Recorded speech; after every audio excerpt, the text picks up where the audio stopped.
आज हम बात करेंगे कि किस तरीके से पूरी दुनिया में शांति का मसीहा बनने की चाहत रखने वाला Donald Trump Nobel Peace Prize के लिए भूखों की तरह मर रहा है। वो डोनाल्ड ट्रंप जो ये कह रहा था कि भारत और पाकिस्तान दोनों का सीज फायर उसने कराया और इसके बदले मुझे नोबेल पीस प्राइज मिलना चाहिए। वो डोनाल्ड ट्रंप हमले की तैयारी कर रहा है वेनेजुएला पर। जी हाँ, सही सुना आपने। अमेरिका जो है हमले की तैयारी कर रहा है वेनेजुएला पर, और क्या इसके कारण है और क्या इसके बाद हो सकता है, इसके बारे में बात करेंगे आज। सबसे पहली बात, अमेरिका के जंगी जहाज जो लड़ाई के लिए बने होते हैं, वो नौसैनिक जहाज या बेड़ा बाल्टिक सागर से होते हुए और पैसिफिक ओशन से होते हुए वेनेजुएला के दोनों तरफ पहुंच गए। ये वेनेजुएला जो है वो जो दक्षिणी अमेरिका द्वीप है उसके अंदर एक पार्ट है, और ये सबसे ज्यादा जो फेमस है वो फेमस है अपने ऑयल रिजर्व्स के लिए। भाई आप पूछेंगे कि भाई डोनाल्ड ट्रंप को अचानक से वेनेजुएला में क्या दिक्कत आ गई, क्या इंटरेस्ट आया उसको? तो इंटरेस्ट यह है कि वेनेजुएला के पास दुनिया के सबसे ज्यादा ऑयल रिजर्व है, और ट्रंप ये चाहता है कि ऑयल जो इंडस्ट्री है उसको पूरा कंट्रोल करे अमेरिका, और इसलिए जंगी जहाज भेज दिए उसने वेनेजुएला। अब दो बातें हैं। ट्रंप साहब कहते हैं एक काम करिए, या तो आप हमला करके इनको कंट्रोल कर लीजिए, यानी जीत लीजिए वेनेजुएला को, और उसके बाद वहां हम अपनी मनचाही गवर्नमेंट बनवाएंगे, फिर मनचाही डिसीजन करवाएंगे। दूसरा, जो वहां पर ऑलरेडी सरकार है वो डर जाए, वो घबरा जाए, और वो कहे कि माई बाप आप ही हैं, आप बोले क्या करना है, और फिर हम बताएंगे कि किस तरीके से ऑयल प्राइसिंग को कम कराना है, कंट्रोल कराना है या चलाना है। ये इसके तात्पर्य है। आपको याद होगा कि हाल ही के दिनों में, जस्ट एक दो महीने पहले ही, ट्रंप ने एलन मस्क को लड़ाई हुई और एलन मस्क को ना सिर्फ पार्टी से बल्कि सरकार से निकाल लिया, जो कि डॉज के चीफ थे, और ऐसा माना जा रहा था कि वो डोनाल्ड ट्रंप के राइट हैंड। उनको निकाला गया। क्या कहानी है इसके पीछे वो जानते हैं। भाई ट्रंप को फंड भी बहुत किया था, लगभग 1000 करोड़ रुपए डोनाल्ड ट्रंप ने दिए थे ट्रंप को फंडिंग करके, ताकि वो चुनाव जीत सके। लेकिन 45 मिलियन डॉलर्स जो कंपनीज ऑयल रिफाइन करती हैं, जो कंपनीज ऑयल खुदाई करती हैं, उन्होंने दिए हैं ट्रंप को। अब प्रॉब्लम ये थी कि भाई अगर ट्रंप खड़े होते हैं एलन मस्क के साथ, तो न्यूज बनती है कि क्योंकि एलन मस्क की जो गाड़ियां हैं, जो उसका मेन इंडस्ट्री है, वो तो इलेक्ट्रिक व्हीकल है, तो न्यूज बनती है कि ट्रंप इलेक्ट्रिक व्हीकल को सपोर्ट करते हैं, जो कि पर्यावरण के लिए, जलवायु के लिए बहुत अच्छी बात है। दुनिया चाहती है ऐसा हो, और हर देश इसमें आगे बढ़ रहा है। अगर आपको याद हो तो ट्रंप अपने पहले कार्यकाल में, जब पहले बने थे प्रेसिडेंट ऑफ अमेरिका, इन्होंने खुद को पेरिस जलवायु संबंध जो था उससे अलग कर लिया था। उन्होंने बोला कि यार हमने ठेका नहीं रखा दुनिया का, हम तो अपना तेल चलाएंगे, हमें मतलब नहीं है कि सोलर ऊर्जा बनानी है, वायु ऊर्जा बनानी है, इलेक्ट्रिक व्हीकल्स बनाने हैं, हमारा ठेका नहीं है। हम तो ड्रिल करेंगे, ऑयल निकालेंगे, तेल चलाएंगे, तेल बनाएंगे, कहानी खत्म। उसके बाद बाइडेन साहब आए जो कि डेमोक्रेट्स थे। रिपब्लिकन की ये प्रॉब्लम होती है और डेमोक्रेट्स की क्या होती है, ये अलग अलग काम करते हैं। तो जो लीडर्स हैं रिपब्लिकन, वो ये सोचते हैं कि क्यों ना थोड़ा ज्यादा लोकतंत्र, थोड़ा ज्यादा पर्यावरण, इस पर ध्यान देते हैं। पर ये जो पार्टी है ट्रंप की, वो ऐसा ध्यान नहीं देती। तो ट्रंप वापस आ गए प्रेसिडेंट, उन्होंने फिर से बोल दिया कि जलवायु संधि हमारी है ही नहीं, हम पर्यावरण से अलग होते हैं। जो पेरिस समझौता है ये तो अमेरिका के हक में ही नहीं है।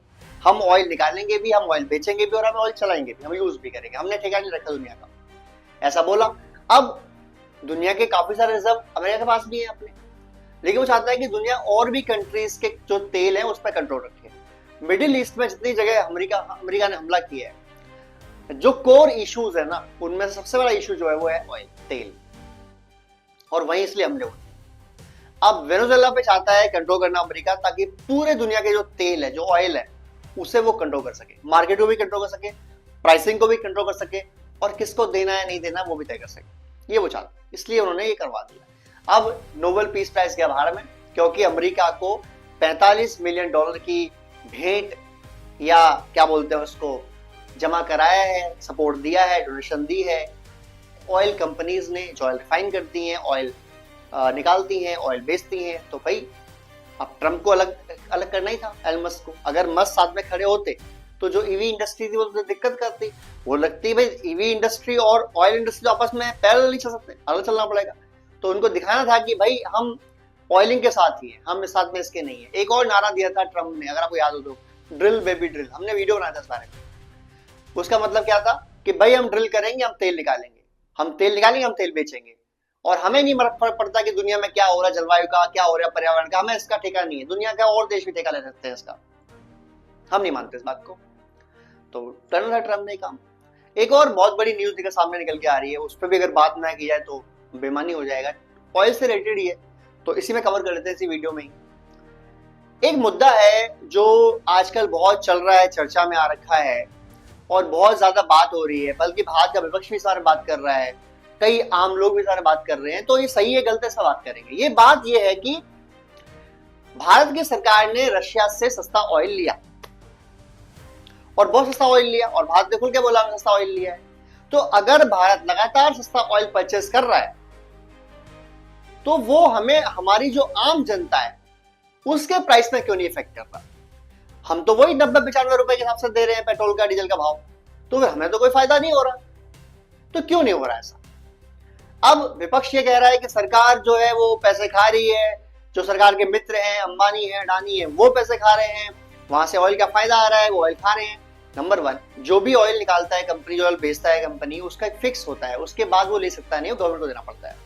अब गवर्नमेंट क्या करती है उस पैसे का? 3 बातें हैं। पहला, अगर प्राइस एकदम बढ़ जाएंगे तो क्या लोग बढ़ा के पैसे देंगे? नहीं देंगे, तो सरकार उसकी तैयारी भी कर रही है। दूसरी बात, जो ये योजना चल रही है, योजना मनरेगा, आयुष्मान योजना, आपका जो अनाज का योजना है वो चल रहा है, बेटी बचाओ, ये कई सारे ऐसे योजनाएं हैं, इनके पैसे कहाँ से आते हैं? सरकार कोई व्यवसाय तो करती नहीं है, कोई शॉपिंग मॉल चलाती नहीं है, तो सरकार के जो पैसे वो इसी से बनाती है। तो सरकार अभी जो प्रॉफिट ले रही है वो भी हमारे काम में आ रहा है, हम लोग काम में आ रहा है। अगर हम लोग काम में डायरेक्ट इंडायरेक्ट नहीं आ रहा, मतलब डायरेक्ट तेल में नहीं ले रहे, हम तो इंडायरेक्ट ले रहे हैं, हम ले तो हम ही फायदे में रहे हैं। मोदी जी तो जेब में पैसा रख के घूम नहीं रहे हैं, मिल तो हम लोग को ही रहा है। और जो अंबानी अडानी की बात है, अगर आपको लगता है ये लोग गलत हैं, ये ज्यादा पैसे कमा रहे हैं, तो यार आप कर लो डीलिंग, आप कर लो डीलिंग, आप बात कर लो। भारत में ये प्रॉब्लम है कि भारत के हर इंसान को नौकरी सरकारी करनी है, इलाज प्राइवेट में करवाएगा, बच्चा प्राइवेट पढ़ाएगा, यानी हवा की चीज प्राइवेट करेगा, जॉब सरकारी के साथ चाहता है। अगर जो अंबानी पैसे कमा रहे हैं, अडानी पैसे कमा रहे हैं, टाटा बिरला पैसे कमा रहे हैं, तो ये अकेले थोड़ी चला रहे हैं, ये कई हजार कई लाख परिवारों को पाल रहे हैं। और इनका एक पैसे जो होते हैं, जो प्रॉफिट शेयरिंग होता है, वो फिक्स होता है।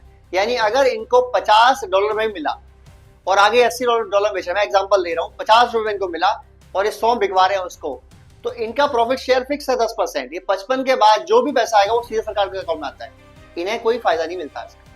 और अगर आप इतने पढ़े लिखे भी नहीं है तो फिर आपको ये सवाल नहीं पूछना चाहिए गवर्नमेंट से कि जो प्रॉफिट आया था, सस्ता कच्चा माल आपने खरीदा था, तो कच्चा तेल का सस्ता होते ही जो आम जनता है उसका सस्ता तेल क्यों नहीं कराया आपने? पहली बात तो अगर ऐसे ऑयलिंग के प्राइस होने लगे कि सस्ता लिया तो सस्ता, महंगा लिया तो महंगा, तो सरकारें भी दिक्कत में आ जाएंगी, इंसान भी दिक्कत में आ जाएगा। उसको नहीं पता होगा कि कल की रेट क्या होगी।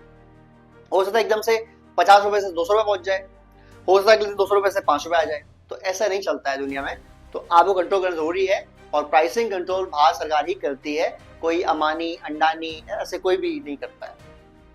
एनीवेज, अगर वो वीडियो अच्छा लगा हो तो प्लीज कमेंट करें, अपनी राय जरूर शेयर करें। धन्यवाद। जय हिंद, जय भारत।